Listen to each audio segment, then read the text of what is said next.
Good afternoon and welcome to this webinar on the science and art of influencing.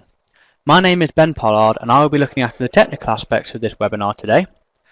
You'll notice the chat box in the top right corner of your screen, just underneath the webcam box. Should you have technical issues during this webinar, you can ask any questions and I will respond directly back to you.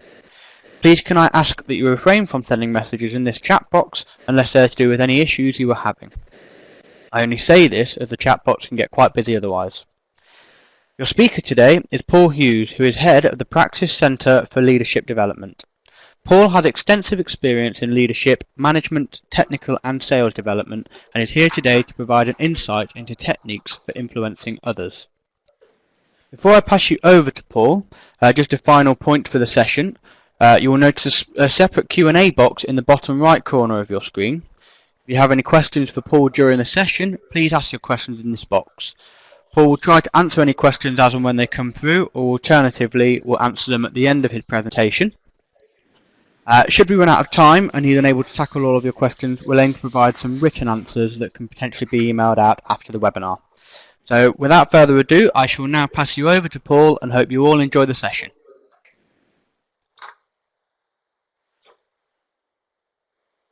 Hi everybody, I hope you're well and I hope that you're able to hear me okay.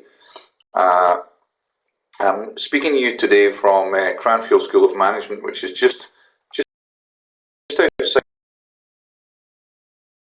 Say that we're between Bedford and Milton Keynes. However, I often like to describe us as being equidistant between Oxford and Cambridge, which is a little bit more glamorous. So it's nice to be with you all today, and I'm looking forward to spending some time with you over the next hour. Now, I am aware that some of you may know who Cranfield are, but I'm not so arrogant as to assume that you all know who we are. So let me just give you a little bit of a short introduction, just so you are familiar with who I am, where I work, and where we sit in the universe. So I am the head of a thing called the Praxis Centre for Personal Leadership Development. We are a specialised centre who sit within the School of Management, and we are dedicated to understanding, supporting, being experts in helping people develop themselves. And that ranges across a range of different things. Often it can involve people looking at how they lead other people. It can involve how they lead themselves. It can involve how they work across organisations, which, as I'm sure you're all very familiar, are increasingly matrix and complex in style and nature. But we've been around doing this for a very long time. We've been doing this for 35 years. And we sit within what's called the Strategy, People and Leadership community. And we have a very rich heritage, a very proud heritage of helping people as organisations evolve and change and develop, find ways of how they as individuals can have the biggest influence on themselves, on their teams and on the organisation. Anyone who's wanting to learn more about, someone can't hear something, so I presume that's not me. I'm quite sure that our helpful Ben will fix that for you. With regard to where we sit in the universe, as I've said, we're equidistant between Milton Keynes and Bedford, but we service the entire planet. We work with a range of organisations. We're a fairly interesting school of management. We don't just do research. Our heritage has very much been built around working with organisations and helping those in what are increasingly known as leadership positions. And leadership positions don't just mean in the modern age the people at the top of organisations. Leadership positions increasingly are people in specialised roles who are required to use their discretion to achieve as much value for their organisations as possible. Now, we've worked with organisations on these types of things, as I said, for over 35 years. The school itself is over 50 years old, and we operate all across the planet. Some of these names of organisations you'll recognise, and I'm quite sure some of the countries you will recognise as well.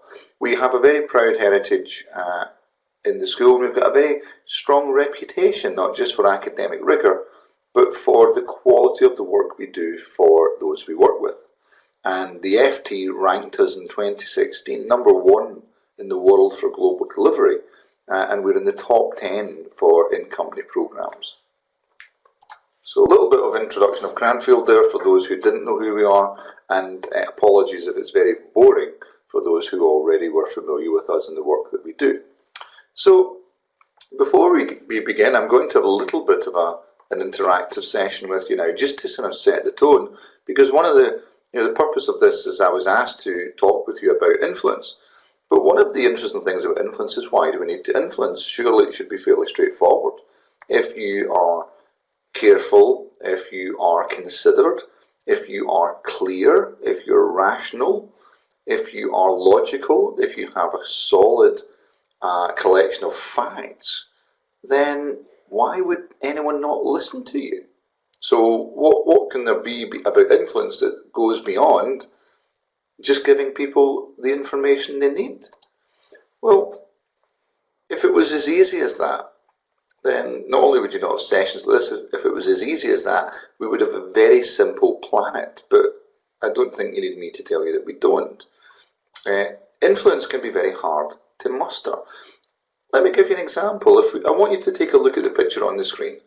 I'm going to pause for a few moments and let you just digest what it is that you're looking at.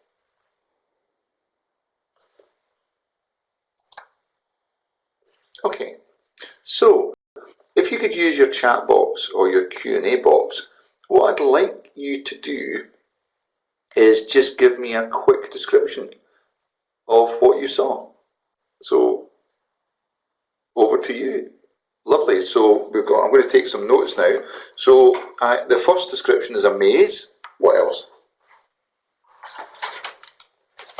Lovely. Thank you, David. A tribal head shop. Oh, they're all coming through fast now. Fantastic. Lovely. Fantastic. Wonderful.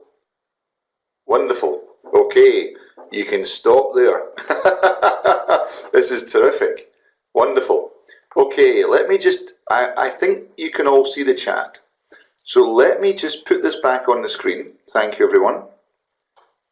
Julie Adams is typing. Lovely, guys. Fantastic. Oh, this is superb. There's so much good stuff here. Okay, let's have a look at it again.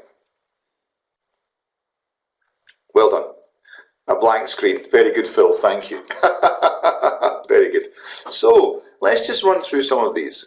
So we had a Mayan design. Okay, we had Egyptian figure. Now, this is interesting because Egyptian figure and Mayan figure are interpretation. Someone said a maze, someone said a labyrinth. Again, they are descriptions of a similar thing. Someone has described it as an African tribal pattern. Someone has said Aztec, someone has said Tongan, Maori, Avaz. When we're communicating with each other, it's very easy. Imagine this is a complex technical challenge. You're trying to describe to someone the implications for not following a health and safety practice. You are describing tribal image. They're hearing Mayan. Or you're describing Aztec, they hear Tongan. They pass on to someone else, Aztec. And it's in this way of interpretation. We go through the world interpreting it. We put our own experience, we put our own understanding onto everything that we see. So that when we come to communicate with others, we do it often with a great deal of shorthand, a great deal of shortcuts. These are called in psychology heuristics. If we are not careful, what happens is when we describe what we see to other people, we assume that they know what we're talking about. So a tribal image could be heard in this conversation by any of you Some of you might hear if I say the word tribal, Mayan, Maori, Egyptian, African, Tongan. And it's because language has all these multiple meanings because of the different experiences that we have, that when we are communicating with each other, the simple act of logic and rational discussion is important, but sometimes it isn't enough, because we have lots of preconceived ideas, preconceived understandings that make it difficult for us to fully follow what someone else is saying, because there's lots of code in language that we use. So because of that, influencing is something that isn't a problem in the universe. It isn't because of a deficit or a failing in people. Being aware of our requirement to influence is us just being aware of a facet of human communication. Whenever we say something to someone, there is always an element of interpretation on our part and on their part. And the roots of this are very well established and understood. Our experience plays a part. If I had never seen an Aztec image, then not only would I have no idea what some of you are talking about, I would have no reference point to connect that. So when you're giving an example to someone of, if you don't follow this practice, then we could end up in a difficult legal situation. For example, if I've never experienced a legal situation and you have, how would you know if what I'm hearing is connecting? And secondly, if I have got a preconceived experience of legal as it's fun, it's challenging, it's exciting, I quite like that. You might be telling me what you think is a salutary warning. I might be hearing what sounds like a challenge.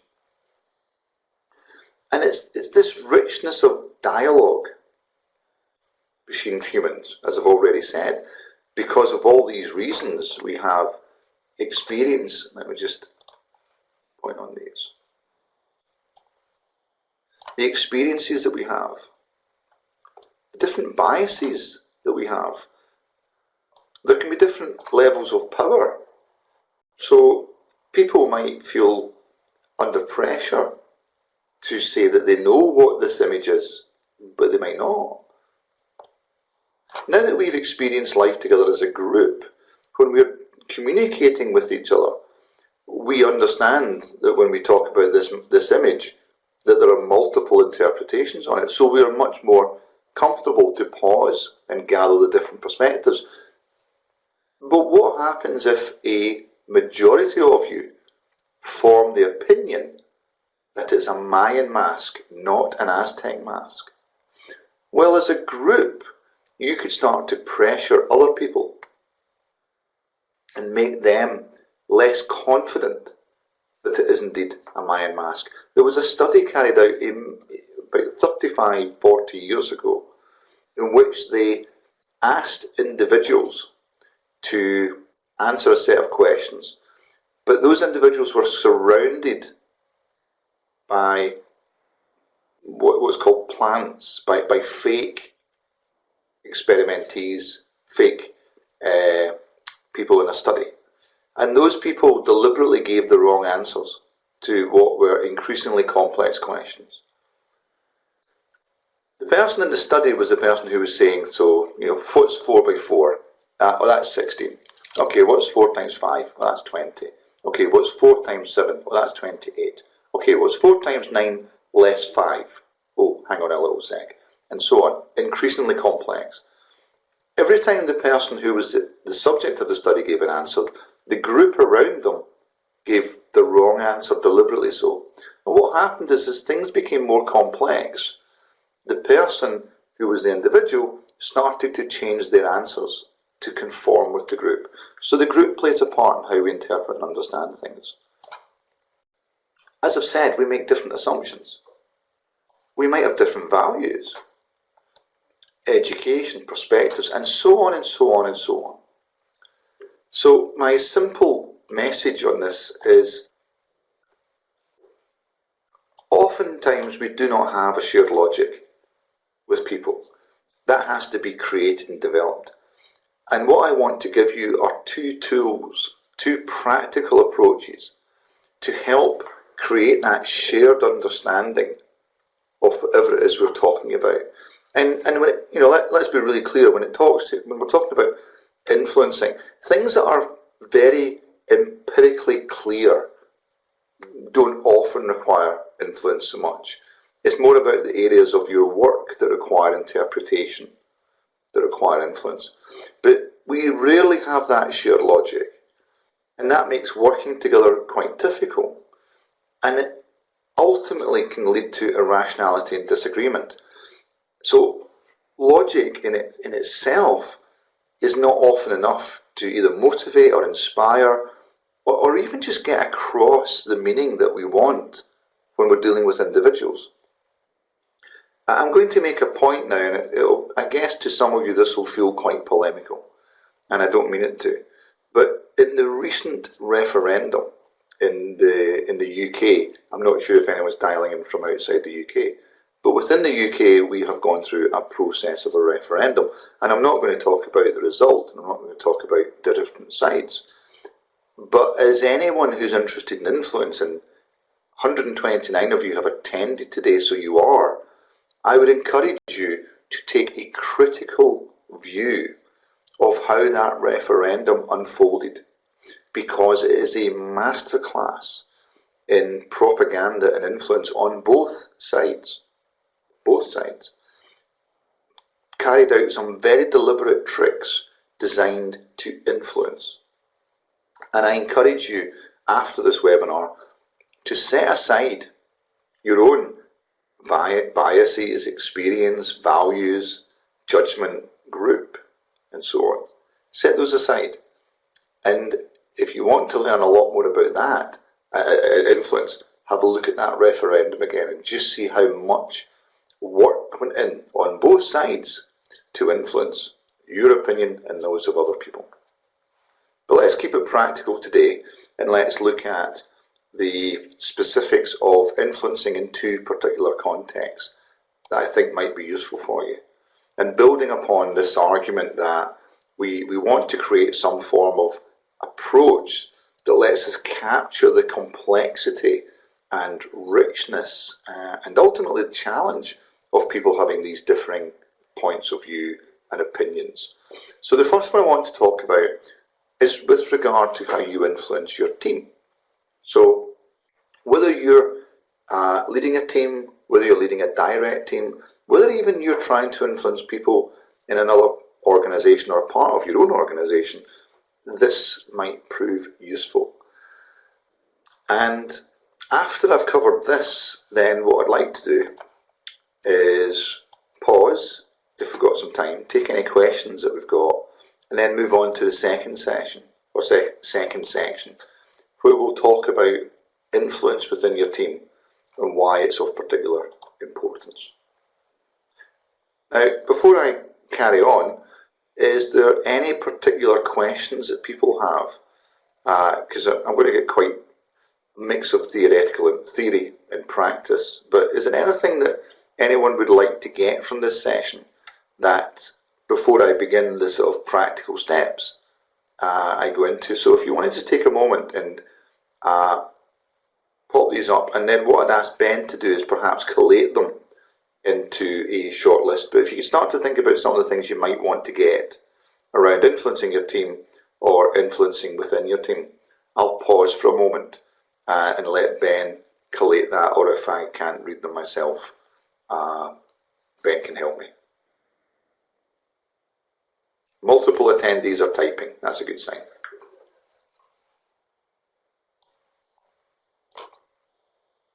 Don't have a team, that's okay.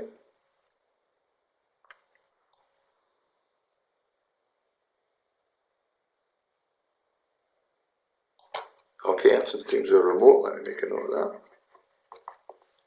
Understanding body language. That might be a different session. What if people don't want to be influenced? Yeah. Influencing up. Different levels of understanding, yeah. Okay. Oh. Senior management.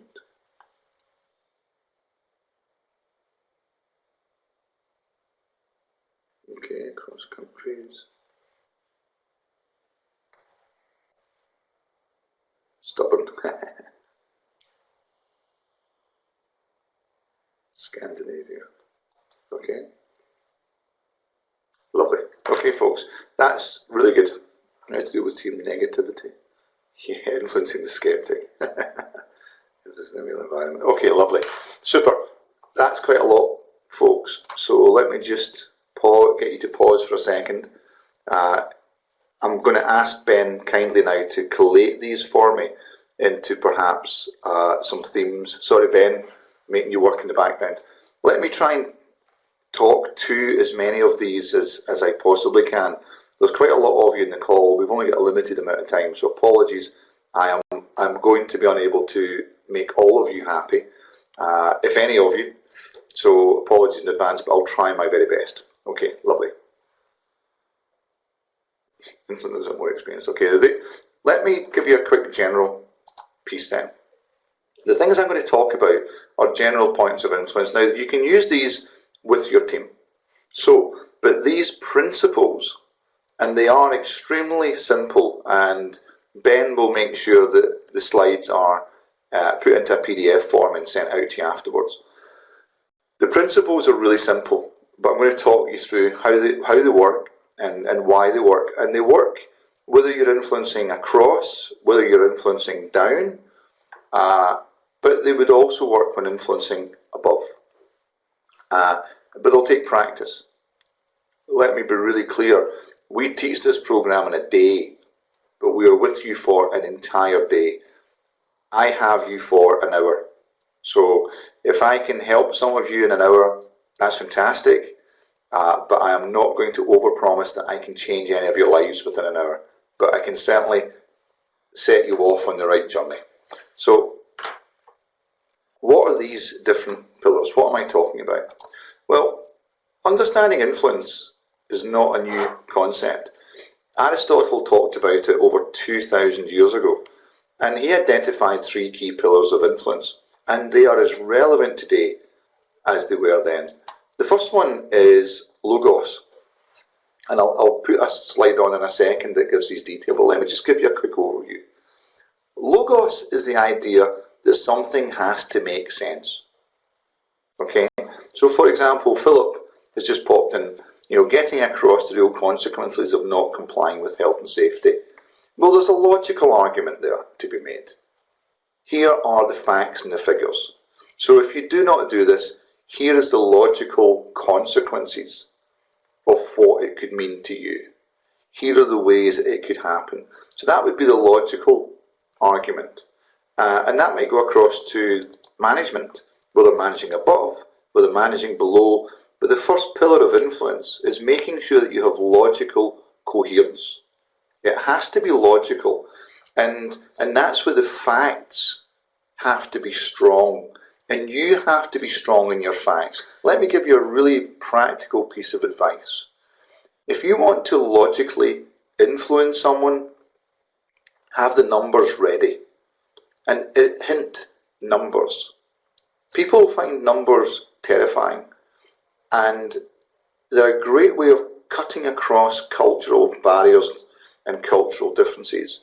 So instead of saying many people have been hurt, you want to be saying a precise number. Why? Because people will remember the number. But logic itself isn't enough. You need to have a thing called pathos. Pathos is what makes it meaningful to people at an emotional level. Again, I'm going to sound polemical, and I don't mean to, but if you look at the recent referendum argument, the side that had the strongest pathos, the strongest emotional connection was by far and away the Leave campaign. The Leave campaign was a masterclass in appealing to people's emotions.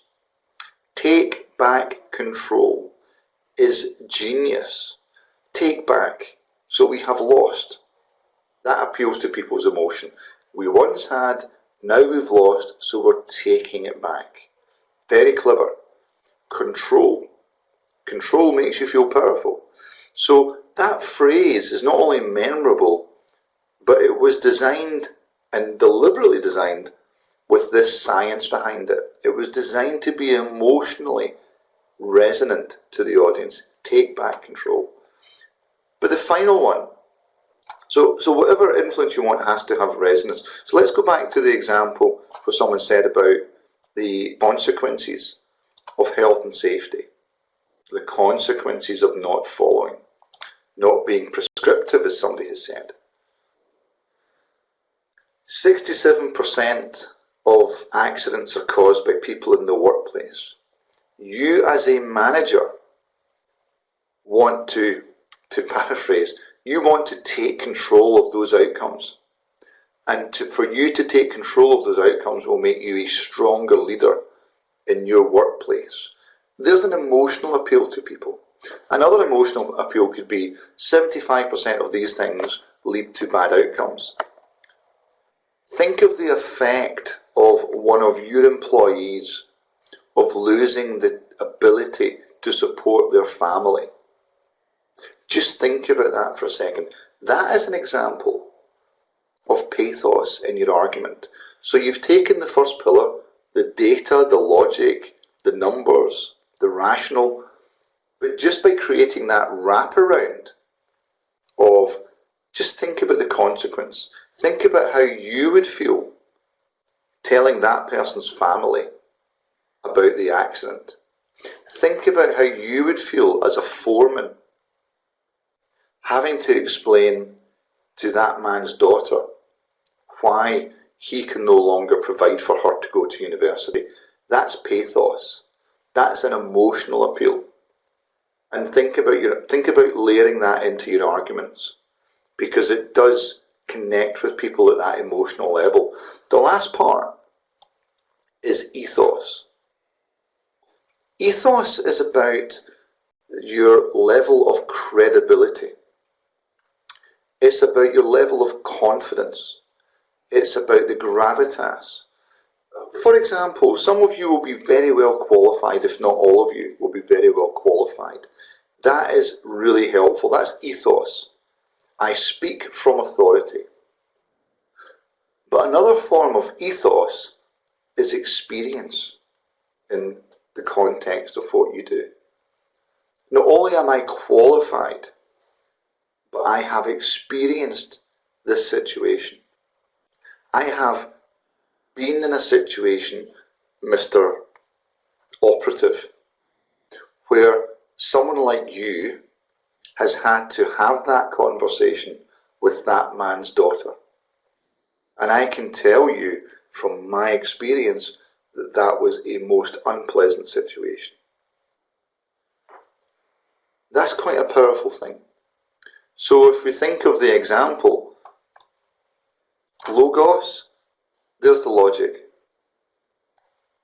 Pathos, here's the emotional significance to you. It's got to mean something to the person you're getting the message to. What does it mean to you? And the ethos. Not only do you have the qualifications, but you have the experience. I have seen what happens when you don't follow the rules. And I can tell you it's not something I want to be talking to you with in 6 months' time. So for your benefit, please think again. These are quite powerful messages. So I'm hoping that's making sense. Let me give you now the descriptions to go behind, because I'm going to ask you now to do a task. Okay? So logos, as the word implies, this is the logic. It's the part of any presentation, any communication that uses fact, and rational argument. It's the intellectual argument. And you do need to have it. It must be there. There needs to be some form of evidence for people. Otherwise, you are a warm and engaging person, but you might not always be persuasive. Pathos. It's to connect to the heart. It's telling a story. It's sharing personal anecdote. But it's connecting it to the emotional part of someone. And why is that important? What's that got to do with the mask, the lines? Because when people are processing the logical argument, they don't hear with the head. They often hear with the heart. So you could tell me logically the consequence of not following this would be a higher rate of accidents. But I don't listen like a computer. I listen like a person. So I might be thinking, who are you to tell me what to do?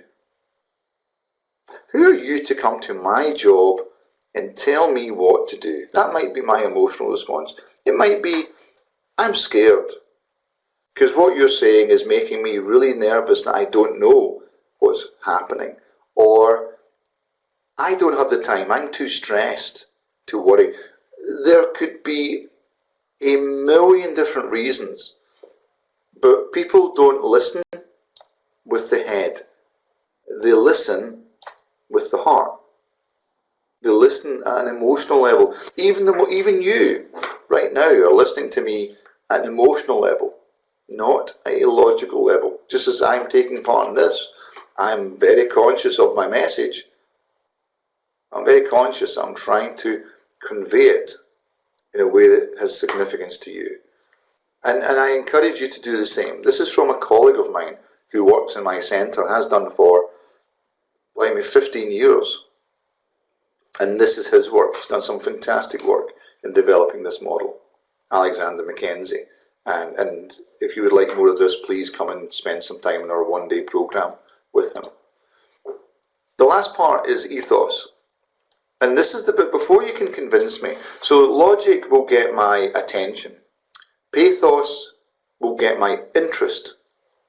But before you get my commitment is ethos. And it's got to be believable. You don't see many politicians wearing jeans, t-shirts and sports jackets. They wear suits and ties. They have to have that credibility, but equally important, and this applies to you, the most powerful communicators have logos and pathos, but the ethos is conviction. They say what they mean, but they say it with conviction, with belief. And that is something that some of you might have to practice. So you're talking about avoiding being prescriptive. Well, maybe that's about adding in some pathos. Nick, you talk about influencing the skeptic. Well, perhaps it's appealing to their pathos, but also having conviction. They might not have the confidence to show you they've listened, but they might go away and listen. Stubborn senior management is about having all these things as well. It's about being rational. It's about being connecting to the emotion, but it's about having that credibility and confidence. And that might take practice. And this applies as much to influencing people in your team as it does to influencing those above. So let's see what some of these things look like in practice. So I'm going to show you a short video now, and it's only 2 minutes. The volume on it is a bit odd, so whatever volume you're hearing me at, please turn the volume up a bit so that you can hear it okay. So be ready with your volume control, so that as soon as it starts to play, you can turn the volume up a little bit. And what I'd like you to do before we start is I'd like you to think about these 3 questions for this video, okay? It's only 2 minutes. So, what's the rational argument that this person is making, okay? What is the rational argument? Second, how do they connect it at an emotional level? What is the appeal they make to the heart? And finally, what makes this believable? What gives them credibility? Okay, so what's the rational argument? What is the emotional argument? And where does their credibility come from? So, if you could be ready with those questions, I'm going to show this short video. So Ben, if we could have the video now, please, that would be fantastic.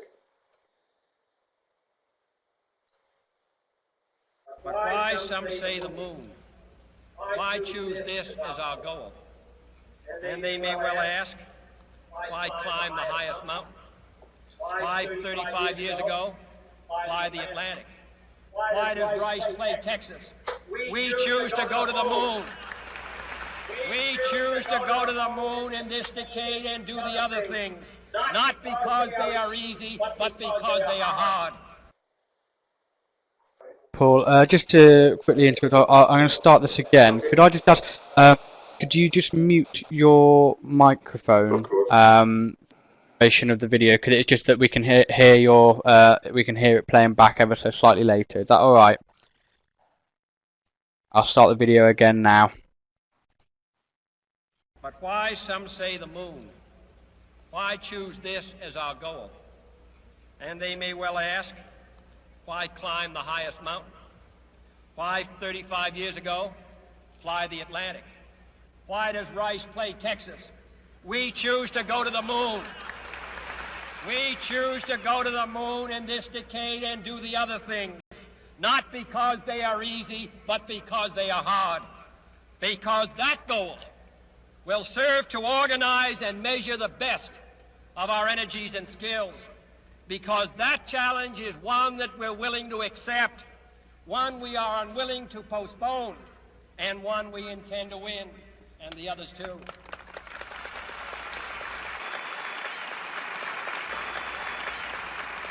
We shall send to the moon 240,000 miles away from the control station in Houston, a giant rocket more than 300 feet tall, the length of this football field, made of new metal alloys, some of which have not yet been invented, capable of standing heat and stresses several times more than have ever been experienced, fitted together with a precision better than the finest watch, carrying all the equipment needed for propulsion, guidance, control, communications, food, and survival, on an untried mission to an unknown celestial body, and then return it safely to Earth, re-entering the atmosphere at speeds of over 25,000 miles per hour, causing heat about half that on the temperature of the sun, almost as hot as it is here today, and do all this, and do all this, and do it right,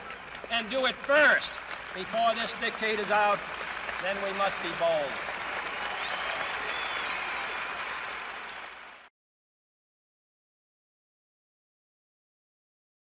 Thank you, Ben. Okay, thanks. Is my volume okay at the moment? Yep, your volume's fine. You can carry on now. Lovely. So I'll just move this. Can you just move that out the way now? Lovely. Thank you. So, let's start with logos. I think you know that it's coming now. What was the logos? What was the rational argument given by John F. Kennedy?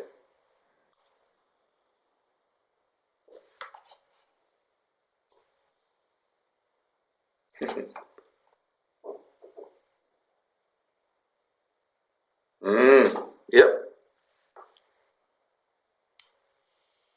Yep. Interesting.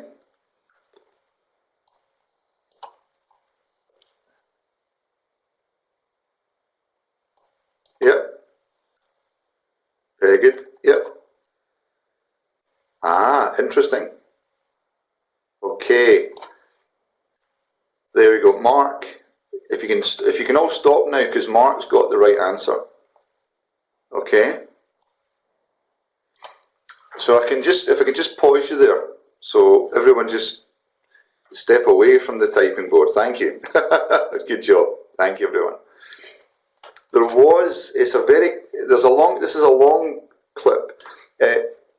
If I can encourage you to do another thing after today, go and look at the referendum, absolutely, textbook.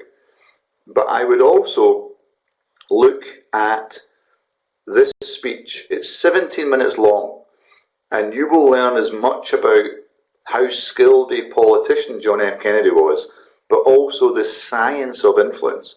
It's all in there. Logos, pathos, ethos, all the way through. But that particular snippet has all three. So I'll start with logos. Some of you got it first. Scott got it as well.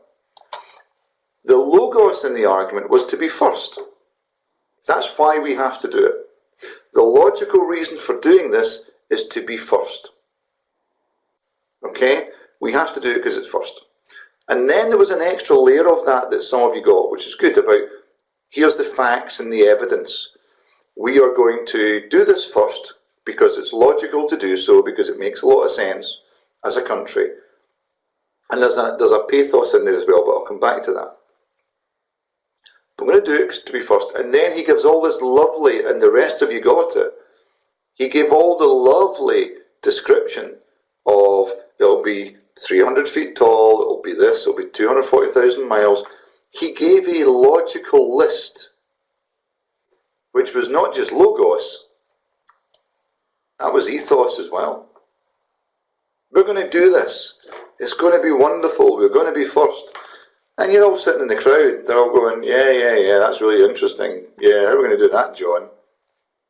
Well, we're going to do this, and we'll do this, and we'll do this, and we'll do this, and we'll do this.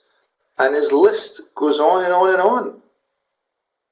Think about it, for a presidential speech, how much detail he gave about what would actually happen. But the logical was just so we could be first. We had to be first. And that bleeds in then to the pathos.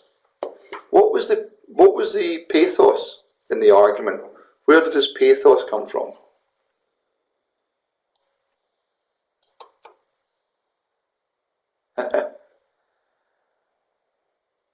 Keep going. Yes, lovely. Yep. Yeah, very good. Lovely, lovely. Okay, you can stop there because that's fantastic. Okay. Excellent. Absolutely. Lovely. Absolutely right. The pathos, you've a bit like the Mayan mask, okay? Oh, Claire's still going. Good stuff. The pathos was interesting, okay, because the pathos was everywhere. John F. Kennedy was a master in pathos. However, please look at his work. He was much more than just pathos. Boris Johnson is a master in pathos. Michael Gove are masters in pathos. But again, and I'm not being partisan, I'm being quite technically critical. Look for the logos in what they say. It's scant. It's often delivered, but it doesn't stand up to scrutiny. But they're always careful to put it in. But Kennedy was really interesting. Kennedy was very, very, very precise. His brother was a lawyer. He himself, I believe, had a legal training background as well. Very, very precise. But the pathos was not just about being first, it was about the word challenge. And Tom got it spot on, because it's difficult. First was the logical argument. If we don't do it, the Soviets are going to do it. So we have to do it. We don't have a choice. That's, we are where we are, guys. We're in a Cold War, so we have to do this first. That's the logical argument. And that'll appeal to some people, but that won't appeal to everyone. But we're going to do it because it's there. Thomas Mallory climbed a mountain. Lindbergh crossed the Atlantic. We do it because it's there, because it's difficult. We do it because it's hard. That's the appeal to emotion, and a very powerful one as well. So what about the ethos? Where did the credibility come from? Some of it you've already talked about. Where did the credibility come from?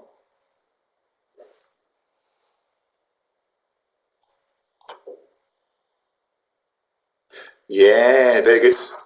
Very good. Yep. Yep. Spot on. You've got it all. Nice suit. Yeah, absolutely. You're spot on. Okay, very good. You can stop there. Fantastic. You're absolutely right. Everything you said is completely spot on. He was the president. And a lot of president speeches, not all president speeches, and I'll just go forward a slide. He did this deliberately. Look at the seal. I'm the president. I'm telling you this. But look at the backdrop. He did it. He delivered this speech in a place called Rice University, right at the heart of where this was all going to take place. He was passionate. He was confident. They got to the moon. He didn't live to see it, sadly, but they got to the moon. But at the time, in 1962, the country was barely 17 years past the Second World War. This was an extraordinary claim. You compare that to George W. Bush, who didn't have the ethos to carry off saying that we're going to Mars. He said we're going to Mars.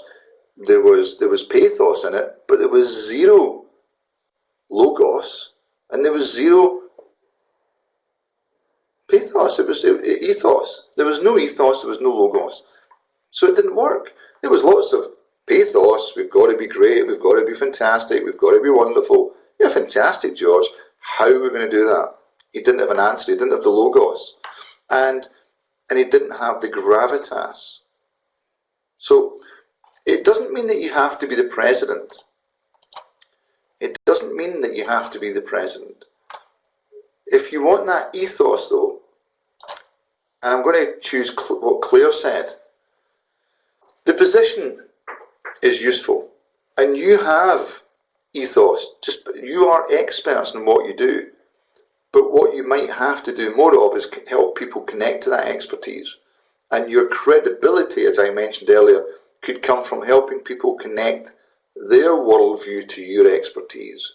So using your experience is one, but the other one, and Claire talked about a nice suit, he is very well turned out. But the passion, the belief, the confidence is crucial and vital. So it's these things together that make a difference. It's the logos, which I suspect, if I can make a very bold and probably very rude assumption about the audience, and forgive me for doing so.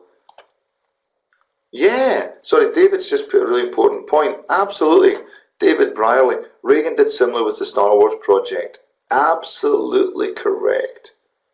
If you want to go to YouTube and look at Ronald Reagan launching the Star Wars project, very, very similar overtones. Good spot there, David, thank you.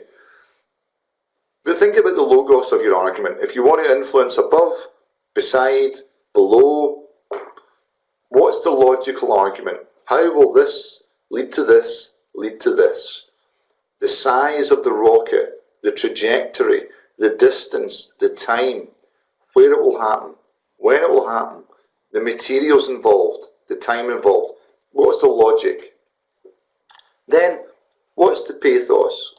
Why would we do this? Well, the logic here was first, okay? And the details. But the pathos is because it's a challenge, because we have to prevail, but because it's difficult. Yeah, exactly. Yeah, BT, some of the products, I'll come back to that in a moment. The pathos, the emotional appeal. You've got to make it connect to people. Do it because it's difficult. This is life risking. This is difficult. John Glenn, you think that was hard? We ain't seen nothing yet. That's the appeal to challenge. And then the credibility. Again, going back, it was partly logos, partly ethos. Let me outline the steps. Let me demonstrate I understand how this will work. And when I'm talking about ethos, that's when I'm also talking about taking your experience and connecting it to them. It's joining the dots for them. Okay, so I've got 10 minutes left and I want to take questions, and lots of your typing, which is great, but hold those questions and let me just move on to the next session so I can take those questions at the end. I don't know who convinced JFK. That's another story for another time. So thank you for that little interaction. Let me show you this one. There's less interaction here, but I just want to share something more. But difficult wearing a suit on a construction site. Yes, that's correct. It is difficult wearing a suit on a construction site. But what would be the uniform that you had to wear? Let me just put this off. What would you be wearing? A concrete suit, very good. What would you be wearing to have credibility to that audience? That might be what you want to consider. Let me move on to the next one. Influencing within your team. So, when you're trying to influence within your team, why would you want to do that? Well, because teams who perform well have got a high degree of a certain quality that's connected to influence. Why I wear a suit? It's about showing leadership with your men. Absolutely. Okay. Influencing within your team. I opened this with a picture of a mask, as some of you described it, a maze, as others described it. That's good. You're all having a debate now, so that's fine. I'm going to ignore the debate that's taking place in chat. It's lovely, and I'm going to just move on with this because I'm just conscious of time. Within your team, there's a slightly different thing. I opened with a mask, maze, etc., etc. If you're trying to have a constructive and powerful team, watch for how influence is taking place within it, because the style of influence taking place within it affects the team performance. Some work done about 20 years ago by a team led by this gentleman called Lasada looked at powerful and successful teams. They looked at teams both in the lab, but they looked at teams in real life, which is very interesting. 30% of the teams were all given complex tasks. Notice complex tasks, difficult things to do. 30 of the teams did really well, 30%. 50% were okay, 20% weren't that good. Okay? Now, when they examined the behaviours that explained these different levels of outcome, they found some interesting things.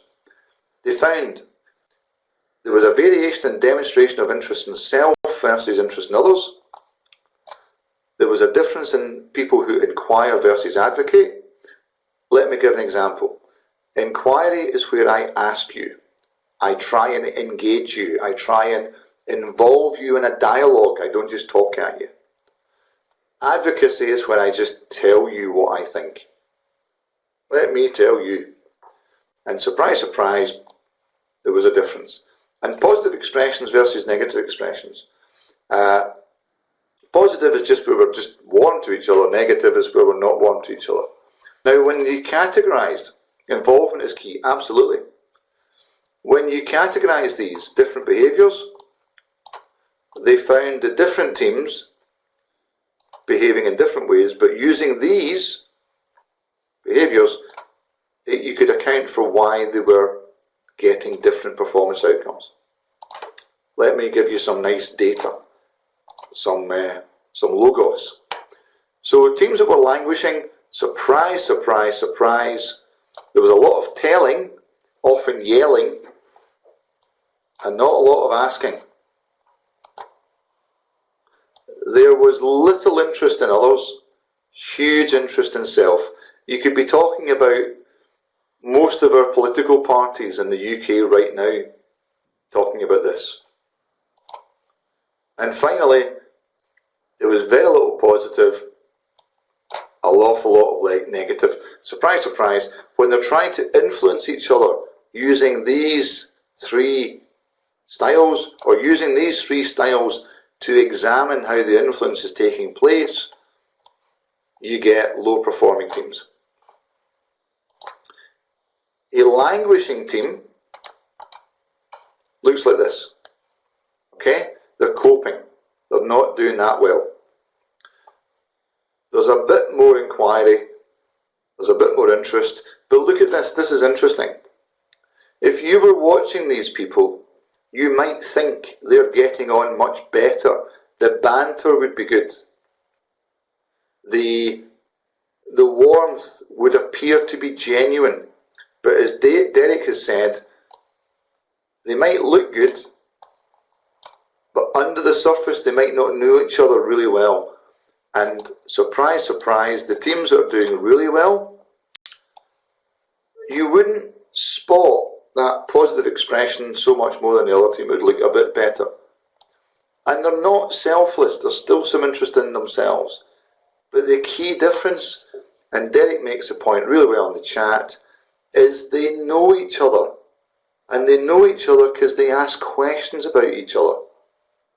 And if you take away nothing else from this session, the John F. Kennedy stuff is fantastic. It's really good.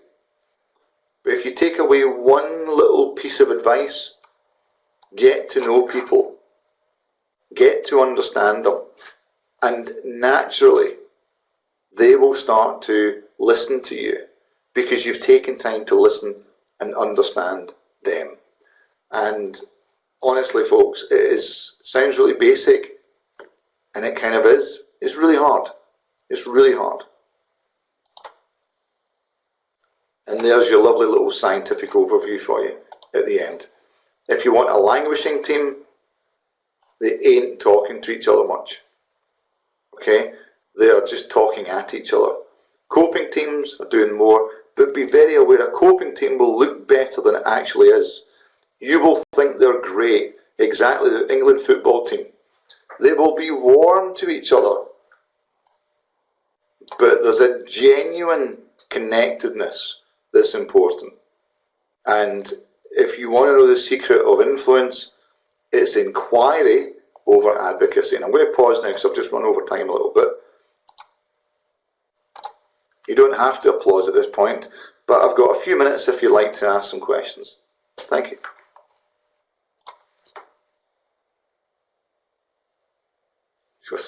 Yeah, sorry, Steve. You might have thought I was Icelandic with the blonde hair. Sorry. Any questions? There's lots of questions coming in now, so Ben, if you could just help me field these, I'll try and answer as much as possible while you're typing. So, managing up, managing down, managing across, the principles apply the same. Cross-cultural boundaries, they're still human beings. The big thing for me is just thinking about those details. Very good, Bernard. Thank you. Count me as plus 3 meters. Very kind. Can you stay on? Yes, I can. Another hour. I can stay on for a bit longer. I've got a meeting at 2, but you guys have made the time, so I'm happy to pause if anyone wants to ask some questions. Thank you. I think there's one here from Elaine that mentions in terms of good questions to ask. What questions could you ask to get people to know you? To get to know you. Those people. Sorry. Yeah, well, I think really simple. Lovely book written by the Dale Carnegie, and I would say less it's about what you ask, it's to do with the ratio. So you want, when you're getting to know someone, what you really want is you want to be asking more than they're asking you. That's the secret. So there was a lovely experiment done in the 1930s where someone went into a party, so a party of people, as in a social party, and he asked lots of questions. Okay, exactly as Derek said, lots of open questions, but lots and lots of questions. And on average, the aim was he would ask 5 things of each person that he met. And he would share a little bit of information about himself. So he went round and asked lots of people. Then the researcher went round and said, Did you remember this guy? And they held up a photograph. Did you remember talking to this guy? And they went, oh, yeah, I remember him. Yeah. Darren. Yeah, I remember Darren. Yeah. What do you know about Darren? Oh, lots. Oh, quite a lot. Yeah, really interesting guy. Really, really interesting guy. Lovely guy, lovely guy. Fantastic. What can you tell me about Dan? Oh, I don't know. But he was really interesting. The same person went to another party and went round, and instead of asking questions, what he did was he gave 5 bits of information about himself. His name, his profession, where he lived, where he grew up, and his favourite sports team. 5 bits of information. When they went round, they said, have you seen this guy? Surprise, surprise, less people remembered him. The second surprise, despite the fact he gave lots of information, they asked the question, do you remember much about him? Oh, no. I remember his name. I can't think. Do you remember what he did for a living? No. And so on. So, in answer to the question, it's not what you ask, it's the volume. It's the number of questions. So, for a new interaction, I would give a rule of thumb. 2 or 3 to 1.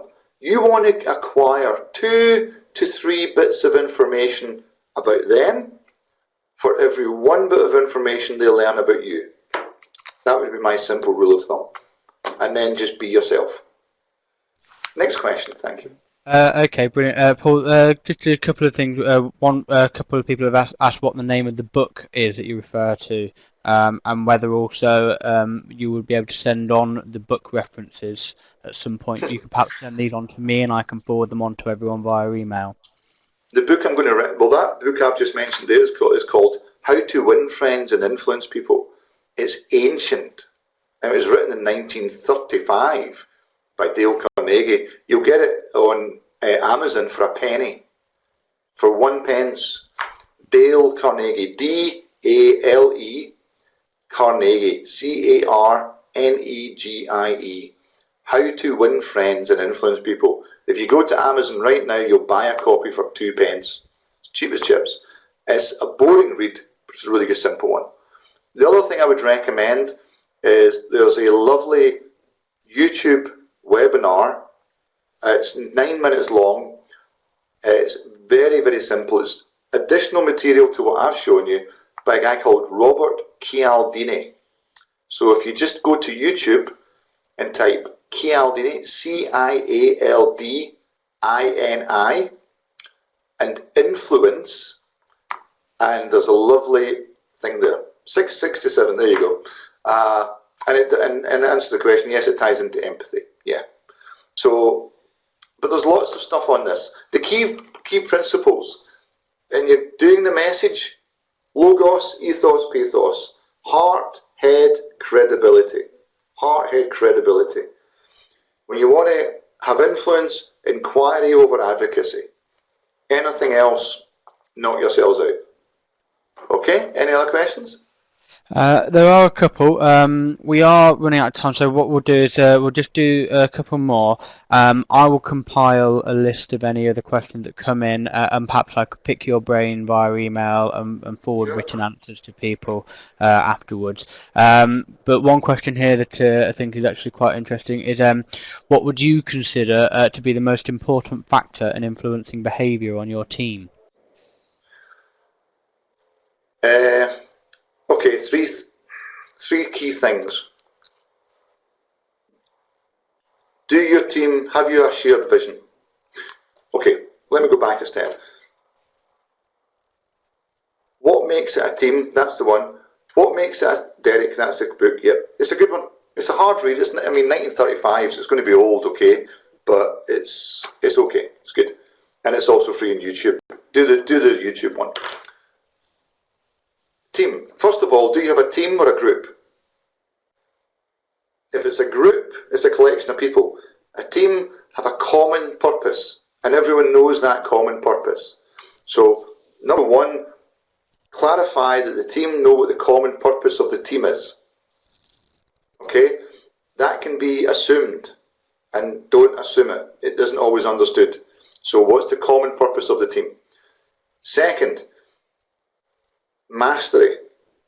Are the people in the team believing that they are developing themselves and getting better at what they do by being in the team? And autonomy. Do people feel that they can get on and do what they need to do without being overly controlled? That's what the science tells us makes people more motivated within a team and work better within a team. So there's lots of other things as well about teamwork, and that's my doctorate area. But they would be the key things I watch. Lovely, thanks, Steve. Steve's put the link up for the, I think it's for Cialdini or possibly for the book, but it's there for you to see in the notes. So I think that's the thing for me about the team. But going back to inquiry versus advocacy, it goes as a manager. You've got to know your people. And that way, you're part leader, part coach, part counsellor, part mother, part father, part uncle. But you've got to know the people. Lovely links coming through in the chat. Well done, everyone. Any other questions? We've got time for one last quick one, but people are starting to filter out. But one here is there a difference between influence and persuading?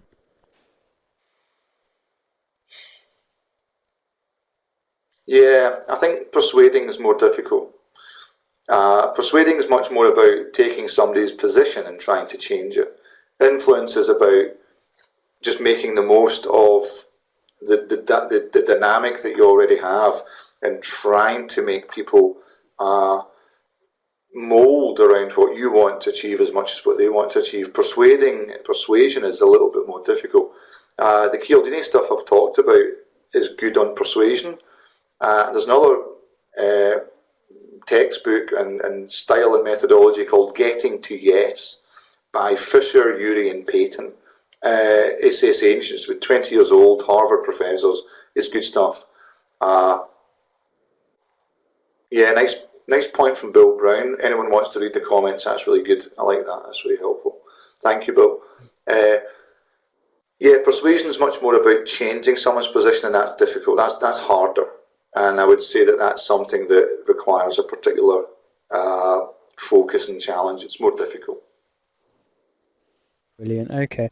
It looks as though that I think that more or less has tackled the majority, pretty much all of the questions that are there. Ones that have been outstanding, obviously. So that's great.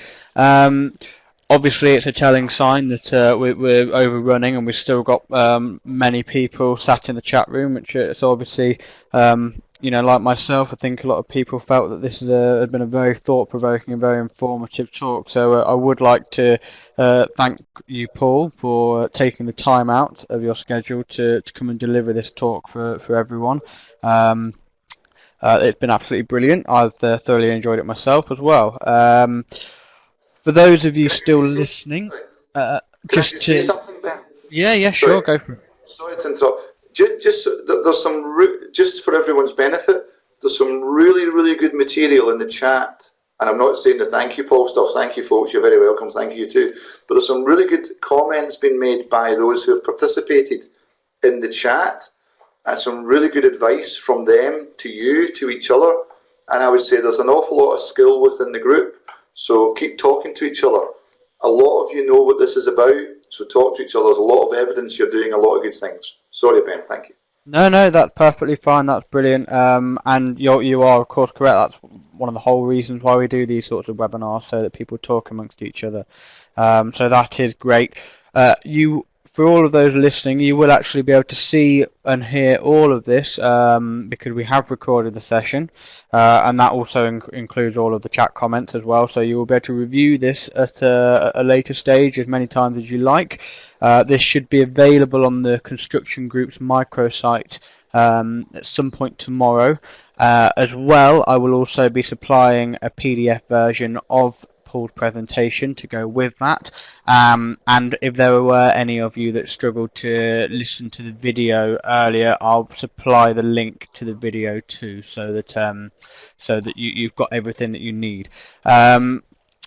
I think that about covers everything. What I'm going to do now is, I'm once again going to thank Paul. I am going to close the chat in the next minute or so, just for any final comments that want to come through. Otherwise, I shall be emailing you all out at some point tomorrow, just with all of the details. So if you do have any follow-up questions at any point, you can obviously then just respond to me after I've emailed you tomorrow. But thanks everyone for attending. I hope you really enjoyed it, and thank you very much to Paul for coming and delivering a very interesting talk. Lovely. Thanks everyone. All the best. Okay then. Take care then. Thanks a lot, guys. Bye bye.